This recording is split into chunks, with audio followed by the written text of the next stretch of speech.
सबको नमस्ते और थैंक यू फॉर ज्वाइनिंग। आज हम 29th श्लोक से स्टार्ट करेंगे 6th चैप्टर के। फिर वही बात, थोड़े टफ और डिफिकल्ट कॉन्सेप्ट्स और उनको समझेंगे। लेकिन आज मैंने क्या किया है कि एक वेद मंत्र की निकालने की जगह शुरू करने के लिए मैंने एक गालिब का शेर निकाला का फिलॉसफी इज फिलॉसफी। मेरे को लगा कि इसके ऊपर जरा, अब मैं, ऐसा है कि जब आप चाहेंगे तो मैं इस पे बहुत डिटेल में लंबी बातें कर सकता हूँ, लेकिन लंबी आज बात नहीं करूंगा। एक गालिब की गजल है जिसका शुरू उन्वान, बिगिनिंग उसकी है, आह को चाहिए एक उम्र असर होने तक, कौन जीता है तेरी जुल्फ के सर होने तक। बहुत फेमस गजल है उसकी, गालिब की। उसका एक शेर है, उस पर बात करता हूं। उसका शेर है, परतपे पर तबे खुर्द है शबनम को फना की तालीम।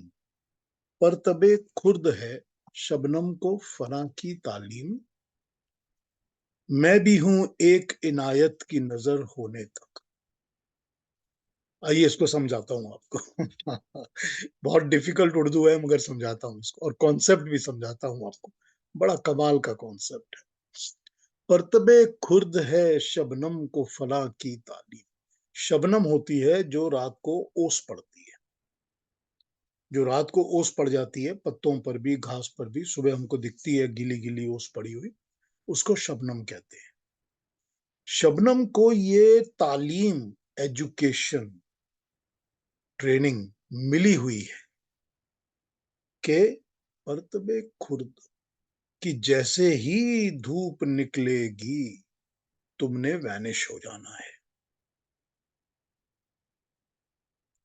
जो शबनम होती है, जो ओस गिरती है, उसको ये प्री कंडीशनड तालीम मिली हुई होती है कि तुमको जैसे ही सुबह की जरा सी धूप लगेगी तुमने इवेपोरेट होके ऊपर चले जाना है उसके पास।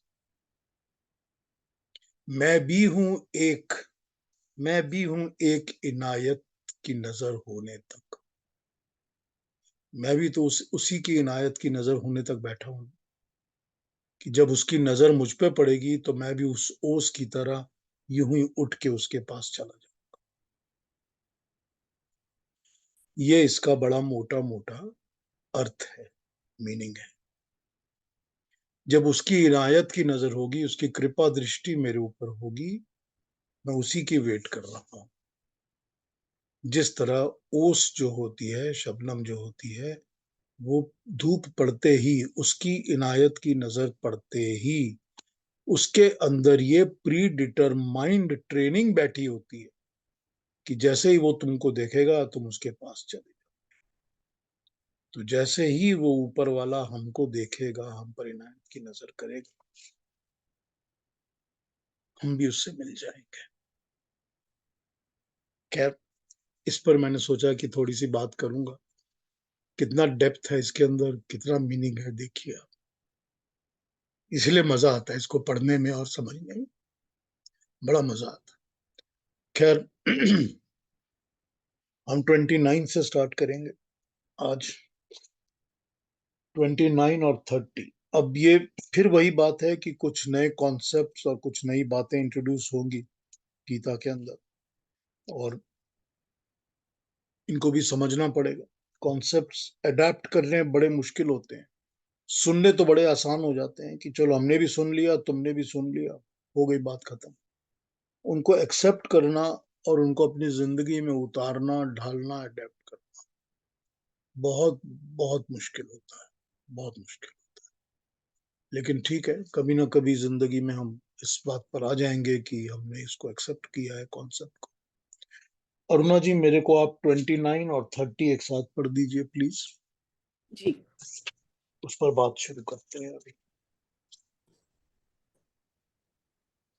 सर्वभूतस्थमात्मानं सर्वभूतानि चात्मनि ईक्षते योगयुक्तात्मा सर्वत्र समदर्शनः यो मां पश्यति सर्वत्र सर्वै च मयि पश्यति तस्याहं न प्रणश्यामि स च मे न प्रणश्यति।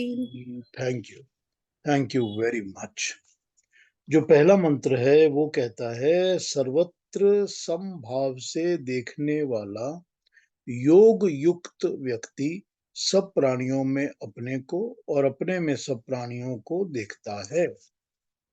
दूसरा कहता है, जो मुझे सब जगह देखता है और सब वस्तुओं में मुझको देखता है, वो मेरी दृष्टि से ओझल नहीं होता और मैं उसकी दृष्टि से ओझल नहीं होता। आइए औरों की ट्रांसलेशंस देखते हैं क्या कहते हैं और फिर इस पर डिस्कशन करते हैं।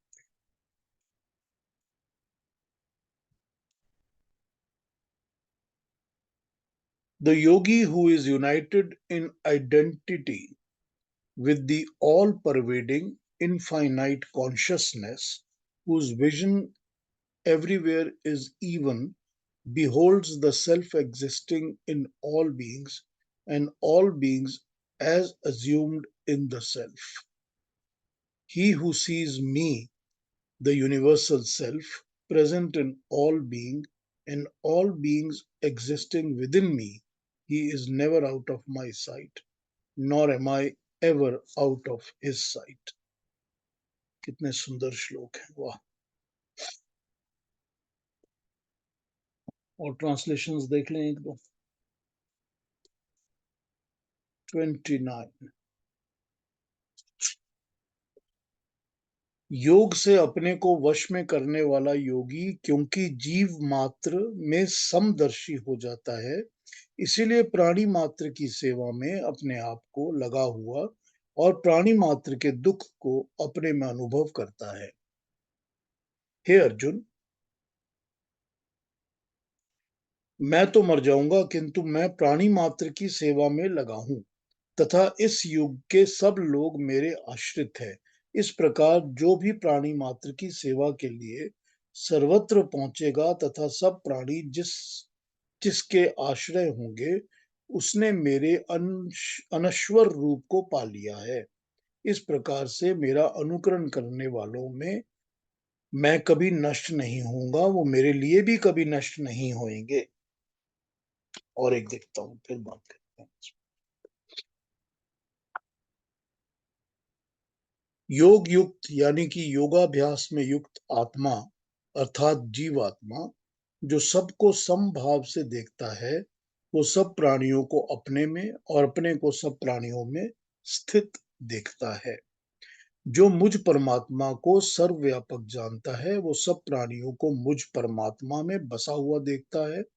उस व्यक्ति के लिए मैं भी नष्ट नहीं होता और वो भी नष्ट मेरे लिए कभी नहीं होता। अभिप्राय यह है कि उसका कल्याण मैं देखता हूं जो मुझसे अदृश्य नहीं होते। इन श्लोकों में जहां आत्मा लिखा है, वहां का अभिप्राय जीवात्मा है। गीता का प्रवक्ता परमात्मा के लिए ब्रह्म शब्द को यूज करता है। आत्मा का व्यवहार वो जीवात्मा के लिए करता है।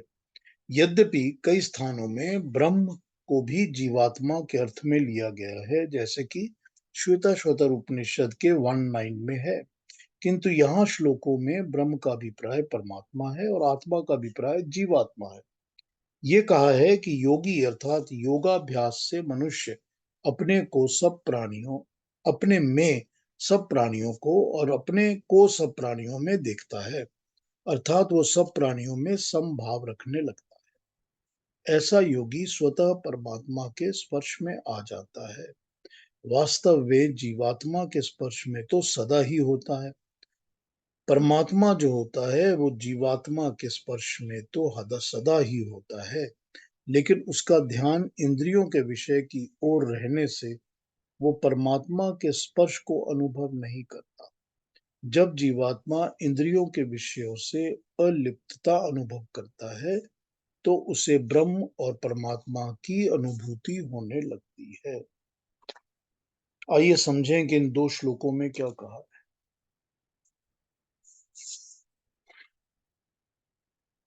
ठीक है, हमने पहले भी देख लिया कि इंद्रियों से जब अपना मन और दिमाग और सब कुछ हटेगा, तब अपनी आत्मा के साथ जुड़ेगा। तो बाहर की जो इंद्रियों की कनेक्शंस हैं, जब वो उनकी जो अट्रैक्शंस हैं, जब वो छूटेंगी, तो इंटरनलाइज़ होने से अपनी आत्मा से जुड़ेगा। ये तो हमने पहले भी देख लिया, ये प्रिंसिपल बता चुके हैं। यहाँ जो समदृष्टि की बात कर रहे हैं, उस पर ज़रा ध्यान दीजिए कि जो सबको मुझ में सबको देखता है, सबको मुझ में देखता है, अपने आप को सब अपनी आत्मा से वो सभी की आत्मा को देखता है, सभी की आत्मा को अपनी आत्मा में देखता है। एक बात सोचिए ज़रा, 5 बच्चे, 10 बच्चे आपके सामने खेल रहे हैं। वो 10 बच्चे जो भी है कर रहे हैं, कोई बदमाशी कर रहे हैं, कोई चालाकी कर रहे हैं, कोई अच्छे काम कर रहे हैं, जो भी कर रहे हैं। उसमें से एक आपका बच्चा है या एक आपका पोता है। आप एक बार इस चीज़ को ध्यान करके सोच के देखिए कि क्या आप उनको सबको समदृष्टि से देख सकते हैं? क्या आपको सब बच्चों में अपने बच्चे जितना स्नेह और प्यार दिखाई देता है? सॉरी। क्या आपको सभी में वो केयर दिखता है जो आप अपने बच्चे के लिए केयर करते हैं? अगर ज़रा-सा ठोकर खा के गिरता है आपका बच्चा, आप इमीडिएटली तड़प जाते हो। किसी और का गिरता है तो भी चिंता होती है कि नहीं मैं जाके देखूँ कुछ हुआ तो नहीं? लेकिन क्या वो तड़प आपके अंदर तब भी आती है? एक बार एग्ज़ामिन करके देखो। क्या जितने भी लोग यहाँ पर हैं दुनिया में, मैं सबको भगवान का अंश समझ के देख सकता हूँ? ये तो मुझे मालूम है कि उनमें से इतने ज़्यादा बदमाश लोग हैं, इतने खराब लोग हैं, इतने पापी लोग हैं, इतने अच्छे हैं, भले हैं, मुझे पता है। फिर भी मैं क्या समदृष्टि से सबको देख सकता हूँ कि मेरे दुःख की अनुभूति जो मुझे होती है, मुझे जो अपने कष्ट की अनुभूति है, क्या वही अनुभूति मैं किसी दूसरे के कष्ट से अपने आप में फ़ील कर सकता हूँ? Is it possible? क्योंकि मैं तो खुद ही इसके चक्कर में पड़ा रहता हूँ कि इसका भी नुकसान हो जाए, उसका भी बुरा हो जाए, इसका भला ऐसे कर दूँ, उसके साथ ये चालाकी करो। यही लगा रहता है ना सारा दिन। तो जब यही लगा रहता है दिमाग के अंदर, तो समदृष्टि कहाँ से आएगी? और ये एक प्री कंडीशन बता दी गई है यहाँ पर कि जब तक समदृष्टि नहीं आएगी, वो परमात्मा के साथ नहीं जुड़ेगा।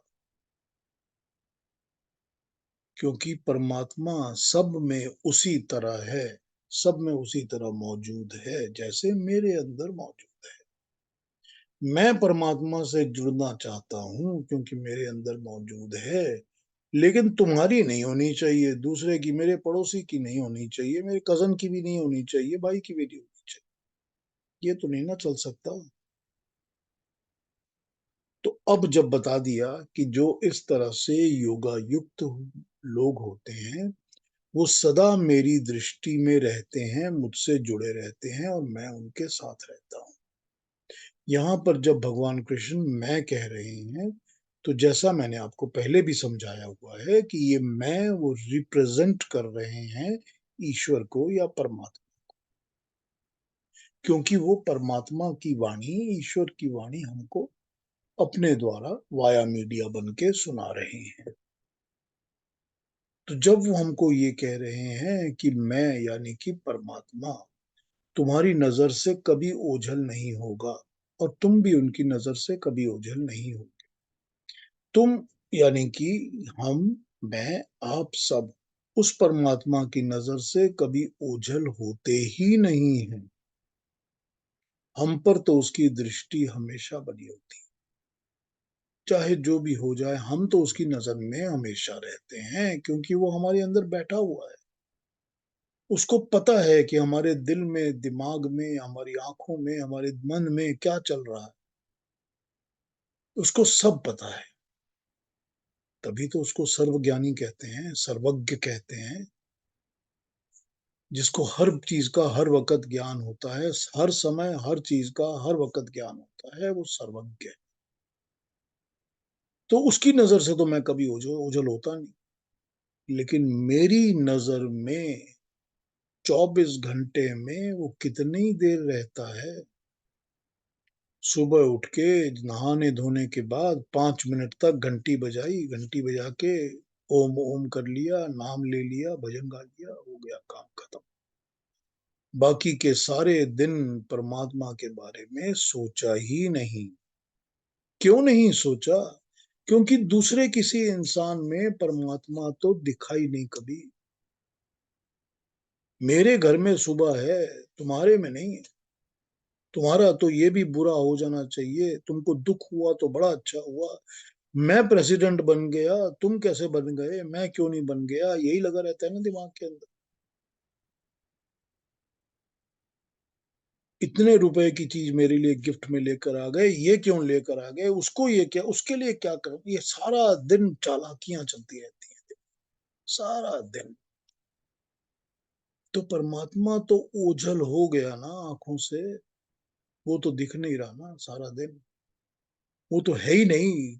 हमारी कंसर्न का सब्जेक्ट ही नहीं है ना वो।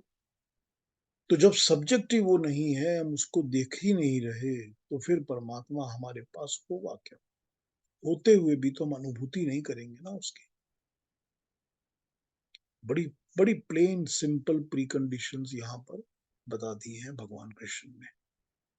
क्या कह रहे हैं कि जब तुमको ये समझ में आ जाएगा कि सारे मनुष्य इस सृष्टि में, सारे प्राणी, मनुष्य नहीं प्राणी, सारे प्राणी जो भी प्राण लेता है, सांस लेता है, हर प्राणी में मैं हूं, मुझको देख सकते हो। हर प्राणी के अंदर मुझको देख सकते हो। सब मेरी तरह हैं, सबका दुख तुम्हारा दुख है, सबके कष्ट तुम्हारे कष्ट हैं। तब क्या होगा? तब दुनिया में वायलेंस खत्म हो जाएगी। तब दुनिया में चालाकियां, बदमाशियां, चीटिंग, थेफ्ट खत्म हो जाएगी। क्योंकि हमने ये विद्या किसी को दी ही नहीं, क्योंकि लोग इसको पढ़ते नहीं है, समझते नहीं है, सुनते नहीं। मगर जब ये समझ आने लगेगा, चलिए अब आप कहेंगे कि अब सारी दुनिया को तो हमने बदला नहीं है, तो मैं क्यों बदलूं? कहीं तो शुरुआत करिए, अपने से ही शुरुआत कर लीजिए कि मैं सबको एक सम दृष्टि से देखता हूँ। चाहे वो मेरा बेटा है, चाहे मेरा जमाई है, और चाहे मेरा पोता है, और चाहे मेरा दुश्मन है। देख लीजिए कितने डिफिकल्ट पैरामीटर्स हैं। एक एक एक इस बात, एक ही इस श्लोक के ऊपर, इसी एक बात के ऊपर सारा दिन, एक दिन चिंतन करिए। आज इसी पर सोचिए सारा। समझ आ जाएगा कि जिंदगी में कभी इसको फॉलो किया ही नहीं, और कितना मुश्किल है इसको फॉलो करना, कितना मुश्किल। और फिर मैं तो तुम्हारे को अपनी नजर में हमेशा रखता हूं, क्योंकि मेरे हर कर्म का कर्म फल वो परमात्मा देता है।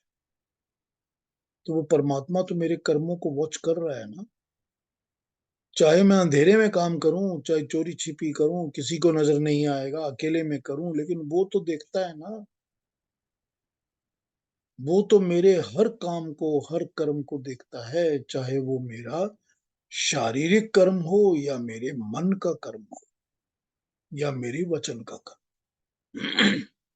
वो तो मन की बात भी पूरी उसको पता होती है, वो तो देख रहा है ना। लेकिन मैं जब चोरी छिपी कुछ कर रहा हूं, तो मैं तो उसको नहीं देख रहा ना। मैं तो सोचता भी नहीं हूं कि वो बैठा है यहाँ पर, कि वो मेरे अंदर बैठा है और सब कुछ देख रहा है। मैं तो नहीं सोचता ना।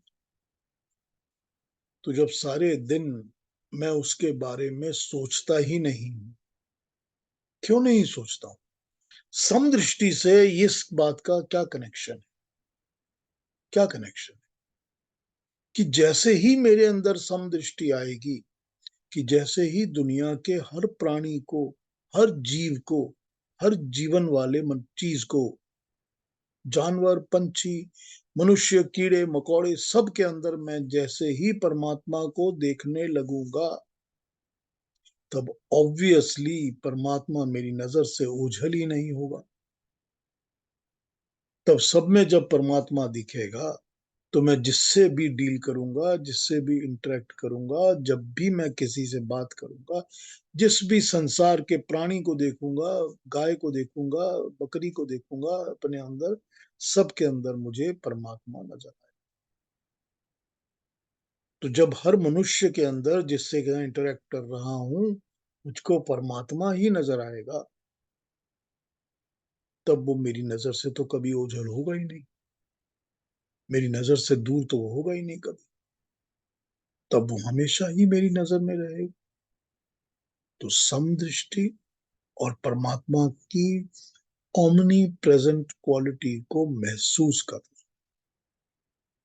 कि सब में वही ईश्वर है, इस चीज को महसूस करना, इसको एहसास करना और इस पर अपने जिंदगी की डेली लाइफ का अमल करना। और तब होगा जब हम सब में समदृष्टि रखेंगे, सब में परमात्मा को देखेंगे। क्योंकि प्रैक्टिकली या रियलिस्टिकली देखने से तो परमात्मा सबके अंदर है ही। कौन है जिसमें परमात्मा नहीं?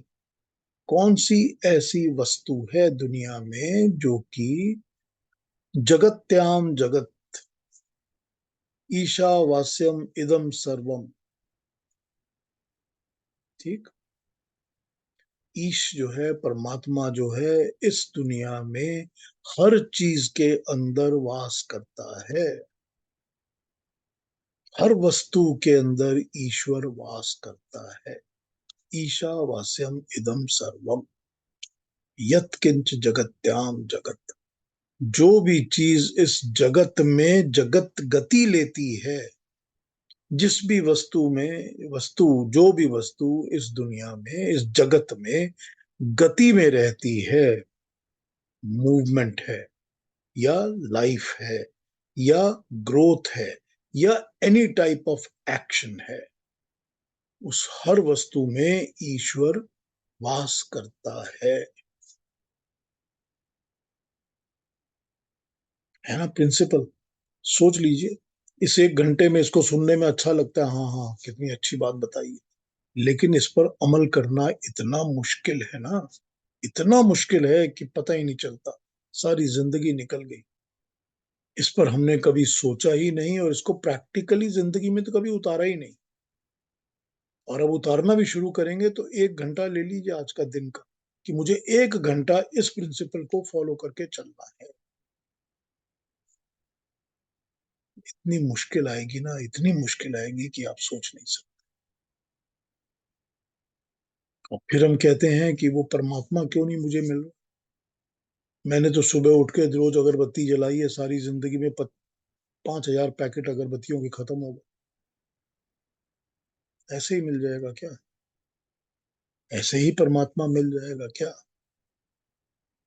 उसको पाने के जो रूल्स हैं, रूल्स ऑफ द गेम जो हैं, वो तो फॉलो किए। वही तो भगवान बता रहे हैं ना, अपनी जबान से बता रहे हैं कि ये मानो, ऐसा करो। वो तो कोई सीक्रेट रखते ही नहीं है। भगवान कृष्ण ने तो कोई सीक्रेट कहीं रखी ही नहीं। वो तो हर बात को खोल कर एक्सप्लेन करके step by step modus operandi के साथ समझा देते हैं कि इसको यूं कर। हम फिर भी ना करें तो ये हमारी बदकिस्मती है ना।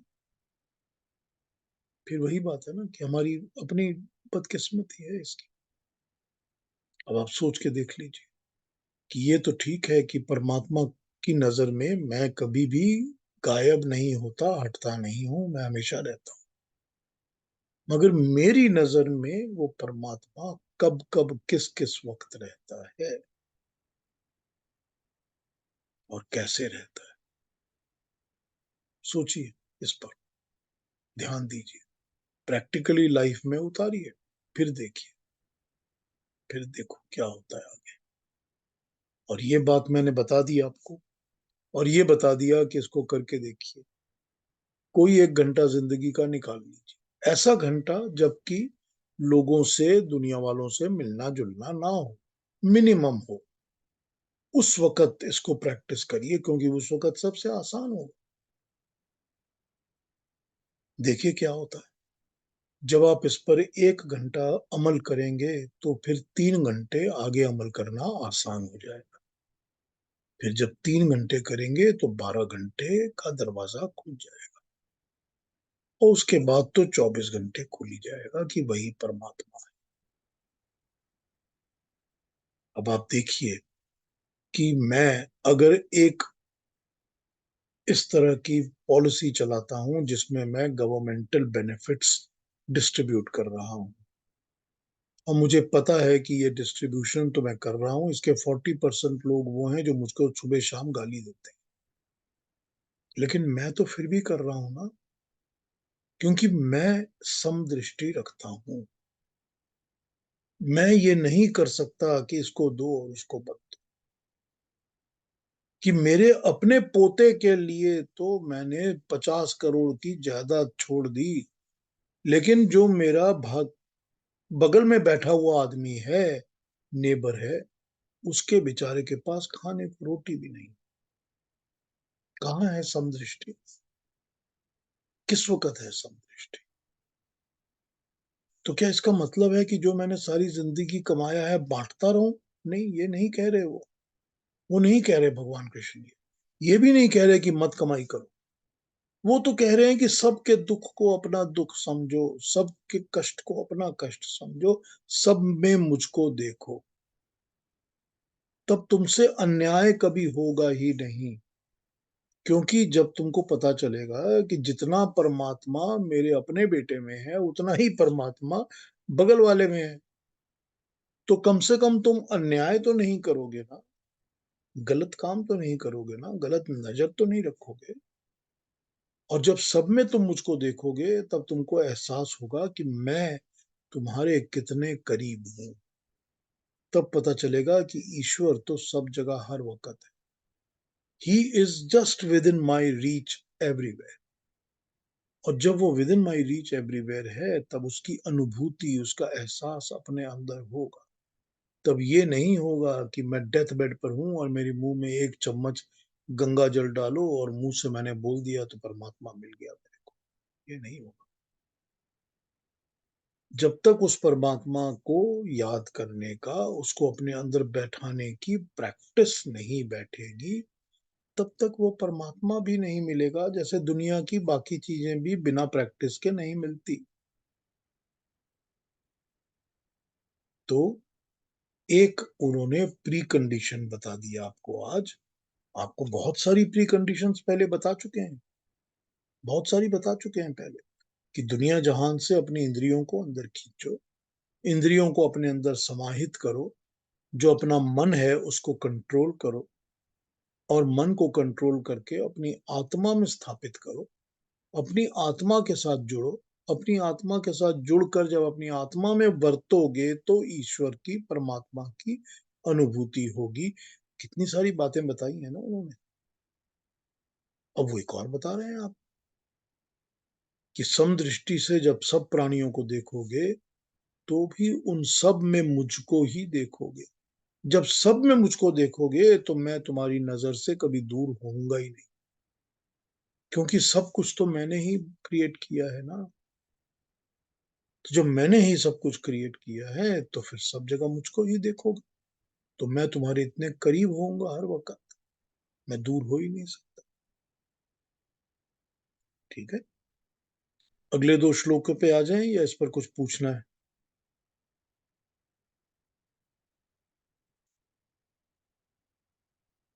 कुछ पूछना है इसके ऊपर? नहीं तो अगले 2 श्लोकों पे आते हैं, उसके बाद बात शुरू करते हैं।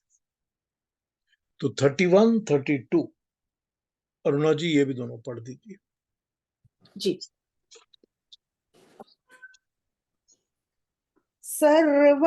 सर्वभूतस्थितं यो मां भजत्येकत्वमास्थितः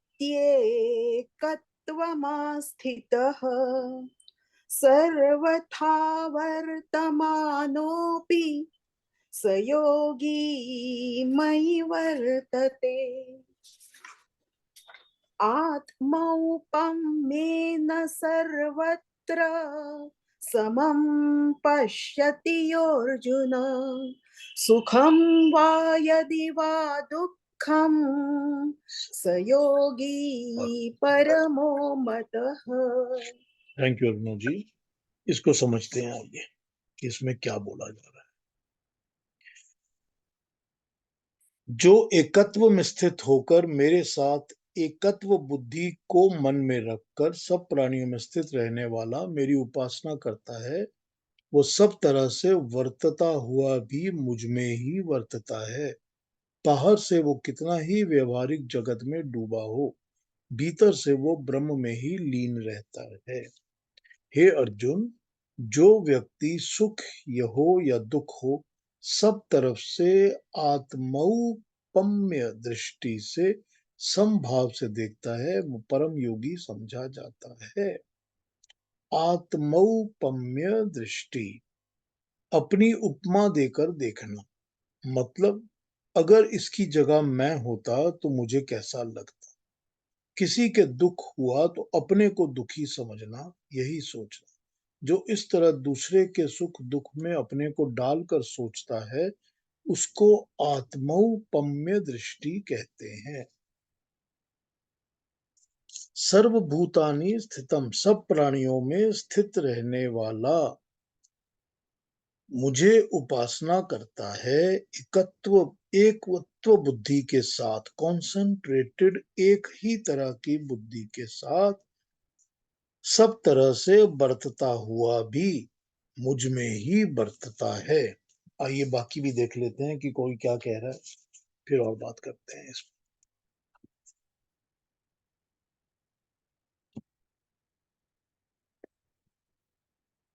2 नंबर। जो सब प्राणियों में एकमय होकर मेरा परमात्मा का भजन करता है, ऐसा योगी किसी प्रकार भी रहता हुआ सब प्रकार से मेरे अनुकूल व्यवहार ही करता है।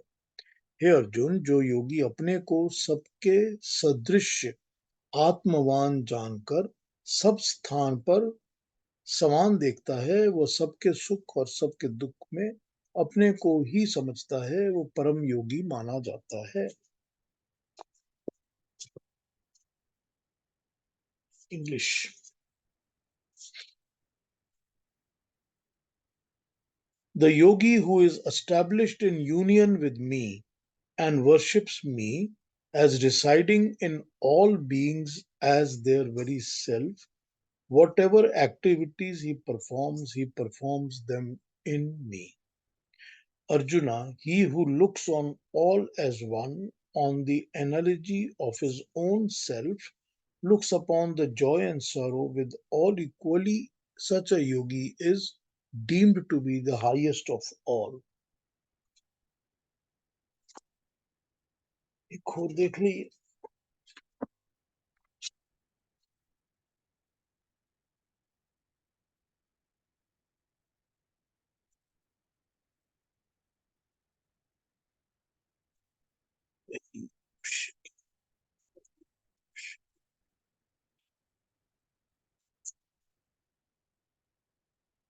प्राणी मात्र को सुख दुख का अनुभव एक जैसा होता है।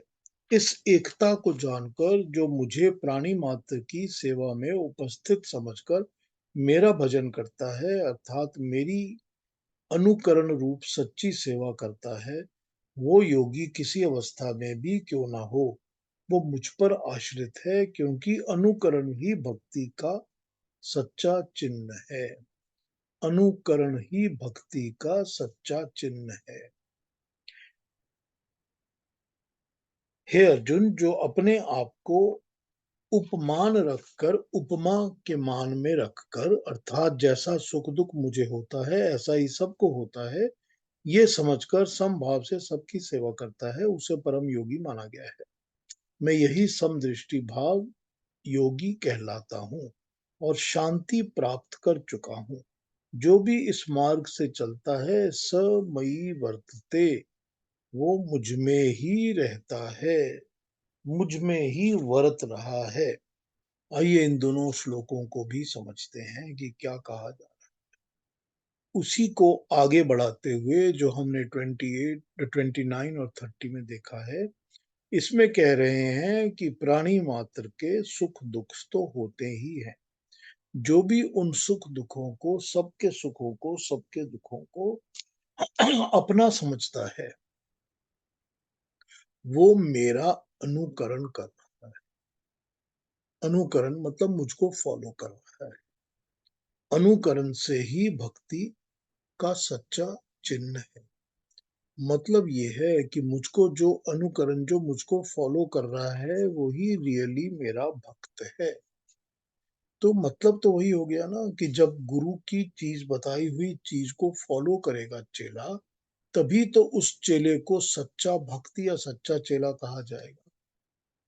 अगर वो उसकी शिक्षा को फॉलो ही नहीं करेगा, उसकी बताई हुई थ्योरीज को, प्रिंसिपल्स को मानेगा ही नहीं, तो उसका सच्चा चेला कहाँ से कहा जाएगा? कभी भी नहीं हो सकता। तो मैं जो हूं, क्योंकि मैं मतलब परमात्मा हर प्राणी को समदृष्टि से देखता है। हर प्राणी के लिए परमात्मा ने प्राण दिए हुए हैं, सांसें दी हुई हैं, हवा दी है, पानी दी है, धूप दी है, पृथ्वी दी है, सब कुछ दिया है। खाने को दिया है, पार्टनर दिए हैं, जन समान समूह दिया है, ग्रुप्स दिए हुए हैं, सब कुछ दिया है। अकल दी है, ज्ञान दिया, सब कुछ उस परमात्मा ने प्रोवाइड किया हुआ है। और सबके लिए किया हुआ है, जितना जितना, जिसको जिसको जैसा जैसा चाहिए। अगर मैं सिर्फ दाना तिनका खाता हूं तो मेरे लिए दाने तिनके बहुत हैं। अगर मैं सिर्फ पेड़ के ऊपर से तोड़ के फल खाता हूं तो मेरे लिए बहुत पेड़ से फल मिले हुए हैं, पर सारी की सारी दुनिया। हर किस्म के लोगों के लिए, प्राणी के लिए परमात्मा ने सब कुछ प्रोवाइड किया। अब यहां पर यही बात हो गई कि जब सब में सुख दुख होते हैं, वो सभी में होते हैं। तो जब तुम उन सब के सुख दुख का अनुभव अपने अंदर करते हो, तब तुमको ये समझ में आता है कि मैं परमात्मा किस तरह से सारे लोगों में इंटरैक्ट करता हूँ या बरतता हूँ। इनके साथ मैं जो भी बात करनी, काम करना, टॉक करनी, इंटरेक्शंस करने, वो सब करता हूँ, वैसे ही तुम करोगे। जब तुम मेरा अनुकरण करोगे, मुझे फॉलो करोगे, कॉपी करोगे, तभी मैं तुमको सच्चा योगी समझूंगा। योगी जो जुड़ा हुआ हो, जो युज हो, योग जुड़ा हुआ हो। तो जो जुड़ा मतलब मुझसे जुड़ा हुआ, जो मुझसे जुड़ा हुआ इंसान है, वो मेरा कॉपी, मेरे को फॉलो, मेरा अनुकरण करेगा, तभी वो मेरा सच्चा भक्त कहलाए।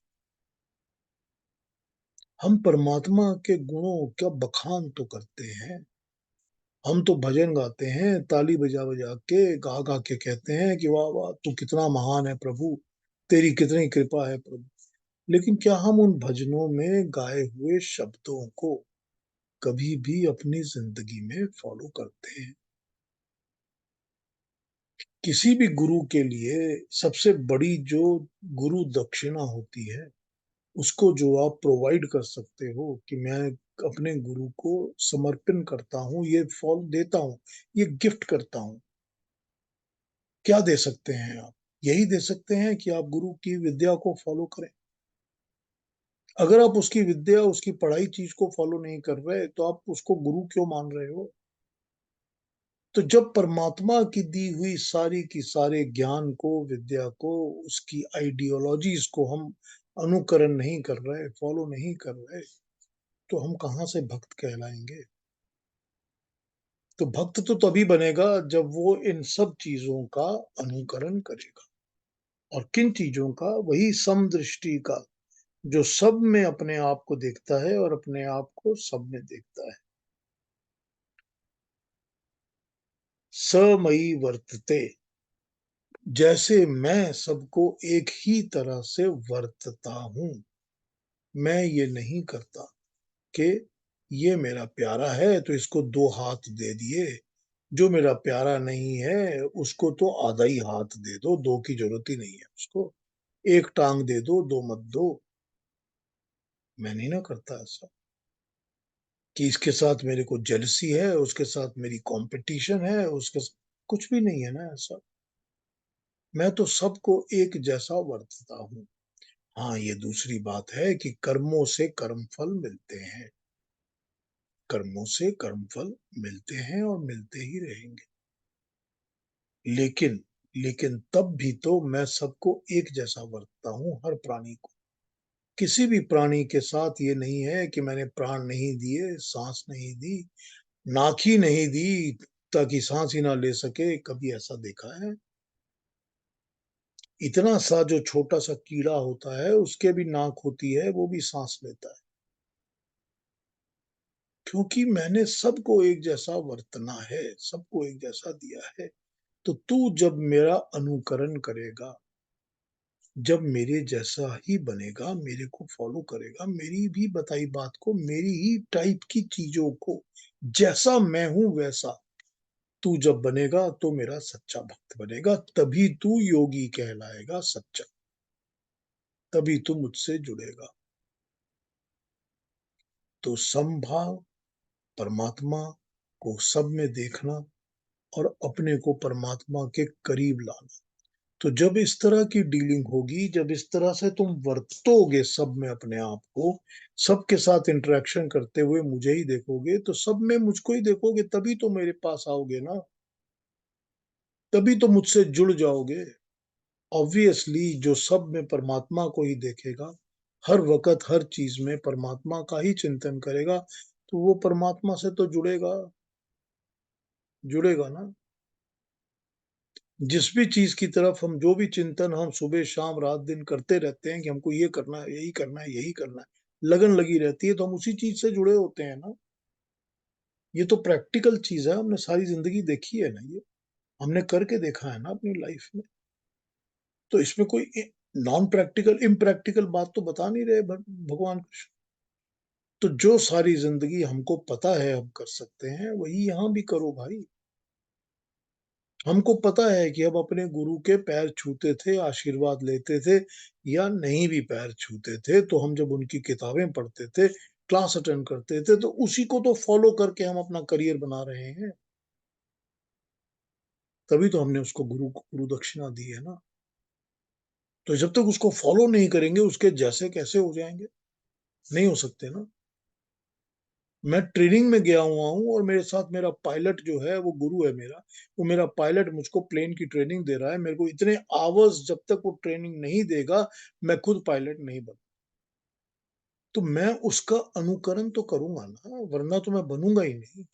और मैं जब बन जाऊंगा तो मैं तो उसके जैसा बन गया, क्योंकि मैंने उसको फॉलो किया, उसकी बताई हुई बातों को समझा, जो उसने समझाया सिखाया मैंने वो किया। तो जब तक ये चीज हमको समझ नहीं आती कि हमको परमात्मा जैसा है वैसा ही हमको भी उसको फॉलो करना है, और वो कैसा है, कैसा में उसने समदृष्टि का भाव बता दिया कि सबको एक नजर से देखना है, सब में मैं हूं ये समझना है, और मुझ में सब है ये समझना। तो तुम्हारी नजर से मैं कभी ओझल नहीं हूं। ठीक है ना? तो ये हो गए हमारे 31। ठीक, 31 तक। 32 में अब अर्जुन क्वेश्चन पूछेंगे और फिर भगवान कृष्ण उस क्वेश्चंस को आंसर करेंगे। अगर आप चाहते हैं तो हम अर्जुन की बातें आज कर लेंगे, नहीं तो कल करेंगे। अब अगर कोई कोई पूछना चाहता है, कोई कमेंट है, कोई कहना चाहता है कुछ, या दो कोई चीज मैं रिपीट करूं ये चाहते हैं, तो बता दीजिए अभी। अपने माइक्रोफोन्स ऑन कर लीजिए and you can ask me anything. अच्छा लगा पीयूष जी। वही 1 घंटा जो है हम सुन के और बाकी के घंटों में उसको अमल करें, वही अच्छा सुनना हुआ। कोशिश तो रहती है, लेकिन कामयाबी कितनी मिलती है।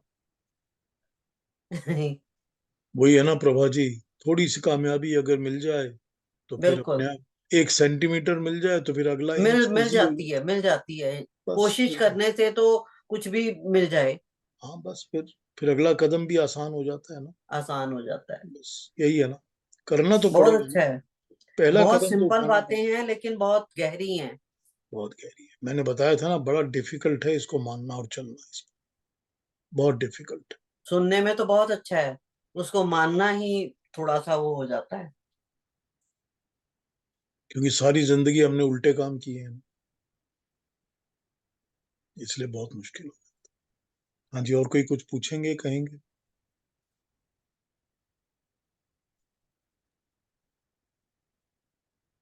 विंडो भी तो खोलो। अरुणा जी कुछ कहेंगी? जी, बहुत ही अच्छा लगा। जो समदृष्टि या सभी में मुझे देखो, मुझे लगता है वहीं से हमारा अहंकार भी टूट जाएगा, है ना? बिल्कुल। कहाँ रहेगा हम्म, अहंकार? कहाँ अहंकार रहेगा जब सब एक जैसे हैं तो? तो ऐसा मुझ में भगवान, क्या है? मुझ में ऐसा क्या है जो दूसरे में नहीं है? सब में एक ही है ना।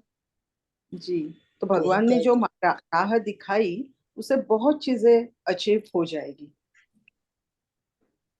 सबसे पहली बात तो यह है कि अपनी आत्मा की और मन की शांति मिलने लगेगी, हम्म, क्योंकि झगड़े बंद हो जाएंगे। जी, फिर उसके बाद अगला कदम खुलेगा। तो परमात्मा के नजदीक जाना है तो इन चीजों को फॉलो करना ही पड़ेगा। हाँ जी, रवि जी। सिर्फ एक छोटा कमेंट या एक इंसिडेंट बताना चाहता हूँ कि जब स्वामी दयानंद अपने सब जगह घूम के आए थे गजानंद के द्वार पर, खटकाया, अंदर से आवाज आई, कौन है? यही तो मैं जानने आया हूँ। खैर, जो कमेंट था आगे, जब आपने गुरु दक्षिणा की बात की है, तो जब जाते अपना खत्म करके जो आपसे कहते हैं गुरु ट्रेनिंग, तो उन्होंने वर्चानंद ने कहा था कि जो तुमने पढ़ा है, जो सीखा है, उसको अपनाओ और इसका प्रचार करो। ये मेरी तो गुरु दक्षिणा है। बिल्कुल वही आप कर रहे हैं। बिल्कुल बिल्कुल करेक्ट बात कही आपने, आप यही भी वही गुरु कर दक्षिणा। रहे हैं पीयूष जी। आप भी यही कर रहे हैं। यही गुरु दक्षिणा है ना। यही गुरु आप दक्षिणा है कि जो यही कर बता रहे हैं। रहे हैं उसी को तो फैलाओ लोगों में और उसको फॉलो करो। तो वही गुरु दक्षिणा है ना। बिल्कुल ठीक एग्जाम्पल यूज किया आपने, बहुत अच्छा। किसी भी गुरु के लिए गुरु दक्षिणा यही होती है कि उसके ज्ञान को आप आगे बढ़ाओ। हाँ क्वेश्चन युक्ता है जी। पीयूष जी, वो इससे संबंधित तो नहीं है। वो जैसे अब लोहड़ी और मकर संक्रांति है, तो मकर संक्रांति पर वो जो सूर्य है वो उत्तरायण से उदय होता है, उत्तरायण की तरफ चलता है और उसको शुभ माना जाता है। तो मैं यही पूछना चाहती हूँ कि शुभ किस दृष्टि से शुभ माना जाता है? कि उत्तरायण का, कि जैसे भीष्म पितामह भी वो बाणों उत्तरायण की में। शैया पे पड़े रहे थे, उन्होंने कहा था कि जब उस सूर्य उत्तरायण में आएगा मैं तभी प्राण छोड़ूंगा। अब ये तो उन्होंने ठीक है, इस सब्जेक्ट पे आ जाऊं। मकर यदि संक्रांति के। टाइम है थोड़ा सा तो। देखिए, जो लाइन ऑफ कैप्रिकॉर्न है ना, जो हमारी जी। इमेजिनरी लाइन है, लेकिन हम हाँ, लोगों ने एक इक्वेटर और कैप्रिकॉर्न बनाया हुआ है ना। आज के दिन मतलब 14 जनवरी के दिन सूरज जो है वो कैप्रिकॉर्न को एंटर कर जाता है। राइट। उसी को हम हिंदी में मकर कहते हैं। हम्म, तो जब वो मकर के साथ उसका मिलना होता है, संक्रमण होता है, तो उसको हम संक्रांति कहते हैं। संक्रांति। ठीक है ना। अब सारी महीने, हर महीने में ही संक्रांतियां आती रहती है ना। हम्म। लेकिन संक्रांति का मतलब ही वही होता है कि जब संक्रमण एक चीज का दूसरी चीज से मिलना या किसी का किसी के साथ मिल जाना। तो जब सूरज इस लाइन पर आ जाता है तो इसका मतलब है कि अब नॉर्दर्न हेमिस्फीयर में, क्योंकि इसके नीचे तो 90% पानी ही है, तो जैसे ही सूरज इसके लाइन पर आ जाता है तो हम इसको सेलिब्रेट करते हैं कि अब सूरज हमारे नॉर्दर्न हेमिस्फीयर में आ गया है। अब होता यह है कि पहली बात, उसका असर फसलों पे पड़ेगा, जितने भी हमने एग्रीकल्चर की फसलें बोई हुई हैं। अब हमारे जो, जिस मुल्क से हम आते हैं, जहां हम रहते हैं, इंडिया, इंडिया जैसी जगह में, इंडिया में तो हम 6 सीजन्स देखते हैं, 6 ऋतुएं होती हैं। दुनिया के बहुत ज्यादा मुल्कों में तो 6 ऋतुएं होती ही नहीं, ठीक है ना। हम 6 ऋतुएं देखते हैं। जैसे हम 6 ऋतुएं देखते हैं उसी तरह से हमारे पास 6 फसलें होती हैं। We can have up to 6 agricultural yields from our ground. और बहुत जगह होती भी है, आपने देखी भी होंगी। अगर उन मुल्कों में आप रहते हैं तो आपने देखी होंगी। तो ये जो चीजें होती हैं, ये सूरज की किरणों से जो नई फसलें अब एक्टिवेट होगी, क्योंकि धूप पड़ेगी तभी तो फसल ग्रो करेगी ना। तो ये एक उसकी बहुत बड़ी इंपॉर्टेंस हो जाती है। हम इसीलिए उसको सेलिब्रेट करते हैं कि सूरज जो है अब नॉर्दर्न हेमिस्फीयर में आ गया। दूसरी चीज ये होती है कि जब संक्रांति का दिन होता है तो उस दिन जितनी भी दुनिया की वाटर बॉडीज होती हैं ना, हमेशा अपने लोएस्ट लेवल पर आ जाती है। सबसे नीचे लेवल पर, सबसे लोएस्ट लेवल पर आ जाती है। अगर आप कल चले जाएंगे लेक ओंटारियो को देखने के लिए तो भी आपको दिखेगा कि आज से कल के अंदर लेक ओंटारियो थोड़ा रिड्यूस होकर नीचे आ गया।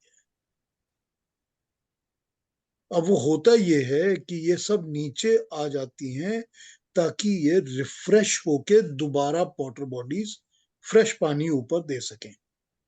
देने में 15 दिन लगेंगे, 1 महीना लगेगा, वो दूसरी बात होती है। लेकिन इसीलिए इसीलिए ये सारी वाटर बॉडीज एकदम लोएस्ट लेवल पर आ जाती हैं सिर्फ संक्रांति के दिन।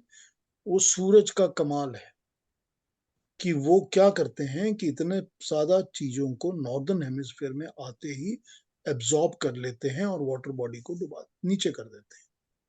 तो पानी जब नीचे चले जाते हैं तो फिर फ्रेश होने के लिए उसमें नया पानी अपने आप नीचे से ऊपर आता है, तो फिर बढ़ जाता है। अब ये चीजों को हम लोगों ने क्या कहा कि इसमें स्नान कर लो या नदी में जाके नहा लो, या गंगा सागर का जो मेला लगता है वो भी इसीलिए लगता है क्योंकि वो पूरा का पूरा गंगा सागर का जो आइलैंड है, टापू है, वो सिर्फ इसी वक्त निकल के बाहर आता है। बाकी के महीनों में तो वो पानी के नीचे डूबा हुआ रहता है, दिखता ही नहीं है। तो मेला भी इसीलिए लगता है वहां पर, उसी को तो गंगा सागर कहा जाता है। तो दूसरी जगह में लोग कहते हैं कि नदियों में नहा के नहा लो या पानी में नहा लो। तो ये जो फसलों की, और दूसरी चीज से ये होती है कि जब इस दिन या इन इन दिनों में इंसान मन नदी में या ऐसी वाटर बॉडीज में नहाते हैं तो शारीरिक जो रोग होते हैं वो ठीक हो जाते हैं, स्पेशली स्किन के, स्किन रिलेटेड जो डिजीज होते हैं वो ठीक होते हैं। तो ये सारी चीजों के लिए हमने इसको सेलिब्रेट किया है। अब हम क्योंकि क्योंकि संक्रांति के दिन या लोहड़ी के दिन आग जलाना अच्छा लगता है, क्योंकि ठंड होती है और ठंड के दिन हम आग जला लेते हैं। और आग के चारों तरफ बैठकर हम क्या करते हैं, हम या तो गन्ना उसमें डालते हैं नॉर्थ इंडिया में, क्योंकि गन्ना इस वक्त ग्रो होता है, या मूंगफली डालते हैं क्योंकि मूंगफली भी इस वक्त ग्रो होती है, नया फल होता है। साउथ में यहाँ पर तिल डालते हैं क्योंकि वहां पर सेसमी और तिल ग्रो होता है इस वक्त। और बाकी जगहों में क्योंकि गन्ने से गुड़ बनता है तो गुड़ डालते हैं हर जगह। तो ये जो चीजें हैं ये हम इसीलिए यूज करते हैं कि इसको हम यूज करके सेलिब्रेट करते हैं और स्पेशली ब्लेस करते हैं नए मैरिड लोगों को या नए पैदा हुए बच्चों को, क्योंकि हम लोगों ने सारी विंटर उन लोगों के साथ इंटरेक्शंस नहीं की हैं। तो अब वो लोग पब्लिकली सब एक ग्रुप पे आके इकट्ठे हो गए हैं, तो हम उनको सेलिब्रेट करते हैं, गाने गाते हैं, सेलिब्रेशन करते हैं, पूजा करते हैं, जमीन पर अल्पना वगैरह लगाते हैं। ये सारी चीजें अलग अलग जगह मानी जाती हैं। आप सारे इंडिया में देख लीजिएगा, आप इसके कोई 19-30-20 अलग अलग किस्म के नाम है। कहीं बिहू, कहीं पोंगल, कहीं संक्रांति, कहीं लोहड़ी, कहीं कुछ कहीं कुछ। जहां भी जो भी नाम है आप देख लीजिए, वहां की ट्रेडिशनल चीजें जो हैं, जो वहां की ग्रोथ है एग्रीकल्चर, उस चीज को यूज करते हैं और उसको डेडिकेट करते हैं, और फायर फेस्टिवल होता है। और ये अच्छा लगता है सारे इंडिया में, क्योंकि गर्मी थोड़ी सी फील होती है जब आग लगाई जाती है। तो संक्रांति का इसीलिए इंपॉर्टेंस है क्योंकि नॉर्दर्न हेमिस्फीयर में इस दिन सूरज स्टेप करता है। लाइन ऑफ कैप्रिकॉर्न को के ऊपर आ जाता है। तो उसकी, अब मैंने आपको एक बार बताया था कि हमारे अथर्ववेद में एक जगह पर किरणों के 1000 नाम और 1000 काम बताए गए हैं। सूरज की जो किरणें होती हैं उसकी 1000 कैटेगरीज और नाम बताए गए हैं, और फिर बताया गया है कि वो क्या करती हैं, कि जो किरणें होती हैं वो लेके ऊपर से आती हैं और कई किरणें नीचे से ऊपर लेके जाती हैं। तो ये सारे काम उसमें बताए गए हैं। तो जैसे ही वो हमारे हेमिस्फीयर में सूरज आया है तो उसकी किरणों की एक्टिविटी हम फील करते हैं और वो हमको अफेक्ट करती हैं। तो ये सारी चीजों के लिए हम मकर पीयूष जी, संक्रांति सेलिब्रेट करते हैं। हाँ, बताइए बताइए जरा जी। गुजरात में कहते हैं कि जो हम लोग पतंग उड़ाते हैं ना, हाँ, तो बोलते हैं उस समय का जो सूरज होता है वो सारे दिन, सारे वर्ष का D3 विटामिन शरीर में डालता है। बिल्कुल उस ठीक दिन बात। गुजरात में तो कहते हैं कि सारा दिन आप लोग छत पे रहो, धूप में रहो, तो वो सारे साल की D3 विटामिन शरीर में ले सकता है। हाँ, उस बिल्कुल समय ठीक बात। सबसे ज्यादा करते हैं। हाँ, ठीक बात है, क्योंकि वही बात है ना कि किरणें उस वक्त इस कैप्रिकॉर्न की लाइन पर आके नया वो दे रही हैं प्रकाश। हाँ, तो वो हाँ, किरणें हमारे शरीर में फिर वही, अब मैंने जैसे बताया आपको कि पानी में डुबकी मारते हैं या यूं छत पे खड़े रहिए आप, बात तो धूप लेने की है ना। सब एक ही चीज कनेक्टेड है ना, ये सारी की सारी बातें। तो यहाँ पर देखिए, हम लोगों ने इन साइंसेस को डेवलप नहीं किया, लेकिन ये सब साइंटिफिक चीजें हैं। क्योंकि जियोलॉजिकली, मैं टॉकिंग अबाउट फिजिकल, सारा कुछ ही साइंस के ऊपर ही बेस्ड है। ये तो डिनाई कोई कर ही नहीं सकता कि सन इस दिन कैप्रिकॉर्न के ऊपर है और अब हमारे नॉर्दर्न हेमिस्फीयर में एंटर कर रहा है। युक्ता जी, कुछ ठीक हुआ या कंफ्यूजन है? ठीक बताया आपने। मैं वही सोच रही थी कि जैसे आपने कहा ना कि सूर्य की जो किरणें हैं वो may be more than 1000 type of सूर्य की किरणें, तो वो जब उत्तरायण में सूर्य आता है तो उस वक्त जो सूर्य की किरणें होती हैं उनका जो प्रभाव है वो सब जो होता है पूरी सृष्टि में, कह लीजिए कि डिफरेंट तरह से होता है। Is that true? बिल्कुल। Thank you. और कोई कुछ कहेंगे इस पर? और कुछ पूछना है संक्रांति पर? आज लोहड़ी है, संक्रांति कल है, तो कल भी इस पर बात कर सकते हैं। पर किसी ने कोई पूछना हो तो पूछ लीजिए, कोई और कमेंट हो तो पूछ लीजिए, क्वेश्चंस कर।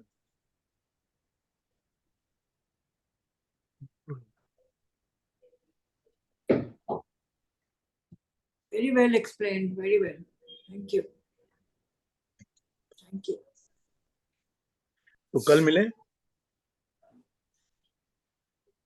ठीक है? तो नमस्ते सबको। नमस्ते। थैंक यू नमस्ते कि आप सबको। सबने ज्वाइन किया। नमस्ते, नमस्ते प्रभा जी, कल नमस्ते नमस्ते इंदिरा एवरीबॉडी। जी। कल मिलिए टाइम पर, ठीक। Thank you. नमस्ते।